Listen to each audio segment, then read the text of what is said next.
Capital అంటే ఇదివరకు చంద్రబాబు గారు తిట్టారు కొన్ని నయా రాయపూరు అట్లాంటిది ఏది గాంధీనగర్ న్యూ గాంధీనగర్ అప్పుడు అహ్మదాబాద్ కాకుండా అట్లాంటిది ప్లాన్ చేశారనమాట గుజరాత్. అట్లా ఊరితో లింక్ కాకుండా కట్టారు. ఆ కట్టడం వల్ల అట్లాగే ఉండిపోయినాయి అని చెప్పారు ఆయనే. వెళ్ళి చూసి వచ్చి మరీ చెప్పారు. ఇప్పుడు ఇక్కడ జరుగుతోంది అదే కదా. జడ్జిలు ఉంటున్నారా, ఎమ్మెల్యేలు ఉంటున్నారా, అక్కడ ఎంపీలు ఉంటున్నారా, మంత్రులు ఉంటున్నారా, అందరూ బెజవాడ గుంటూరే కదా. అదే మరి అనేది. అవన్నీ కట్టేదాకా నువ్వేమి చేయకుండా ఉంటానంటే రాజధాని ఉండదు కదా.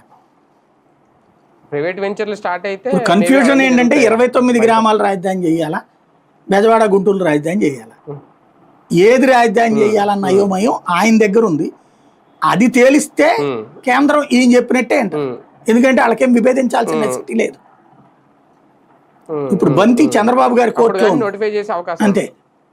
అదే రైట్ చూద్దాం. మొత్తానికి ఒక వాల్యుబుల్